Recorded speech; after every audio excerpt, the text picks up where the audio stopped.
Salvete o Widentes, my name is Draco, and this is Antiqua Culina, the show where I recreate ancient recipes and discuss their ingredients and history. As usual, sources are in the description. But first, a libatum de Vesta.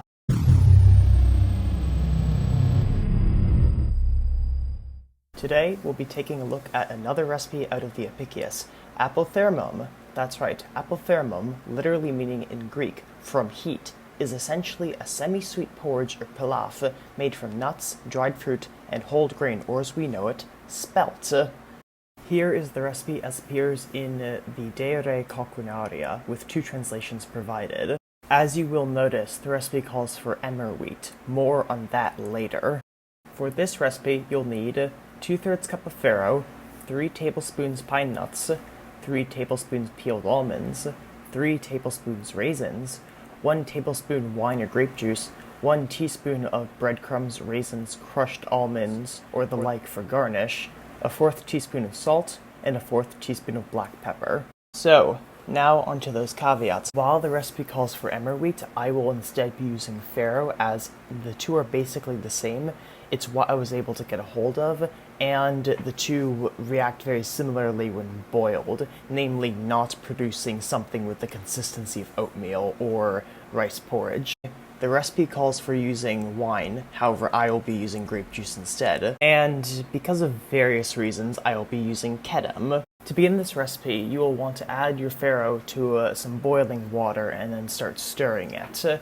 This will make sure the farro doesn't clump up as it's cooking. What we're essentially doing here is creating a pulse, or porridge, of grain boiled in water. Creating this is an easier way to turn grain into calories than milling the grain and turning it into bread, especially if you do not have millstones or bakeries.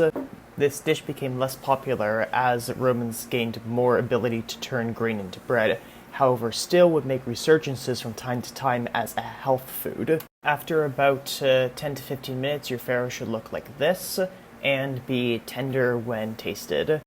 Here go in the almonds, nuts, that was the garnish, wasn't it? The raisins, and now we begin to stir. It doesn't look too appetizing at the moment, but I think that's because I haven't added enough water. More will be added later. On a fun little side note, these almonds are actually roasted almonds which I bought at the store. Funny thing of boiling something after it is roasted, I'm sure Aristotle would turn over his grave and give a little smile at that. Based off of the recipe using almonds, the oldest cultivated nut in human history, and pine nuts from the Italian pine tree, which is native to Italy and parts of southern France, eastern Spain.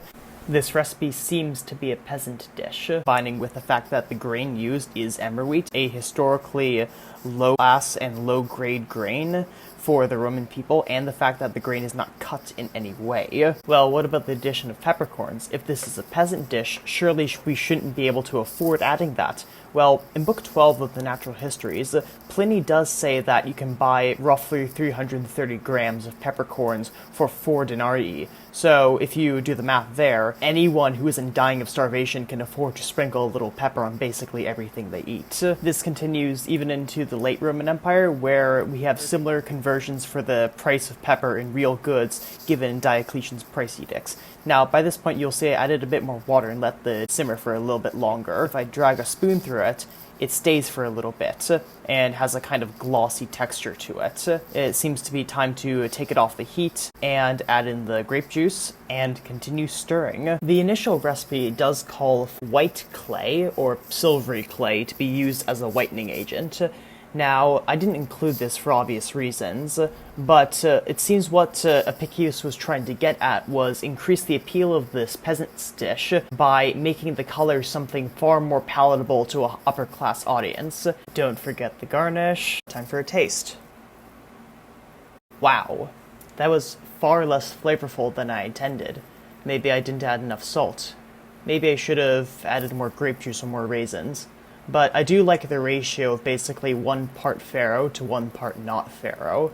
If I were to make this again, I would definitely add more grape juice or raisins, and possibly use a wider variety of spices such as cinnamon or maybe even cumin. So in conclusion, this recipe has a lot of potential. I can definitely see how it's made several different types of Tuscan soups as its descendants. Needs more spices. I would make this again. Also, for making these videos, I definitely need to write scripts, and I need a tripod to film better. And to the Conan Fellowship, many thanks.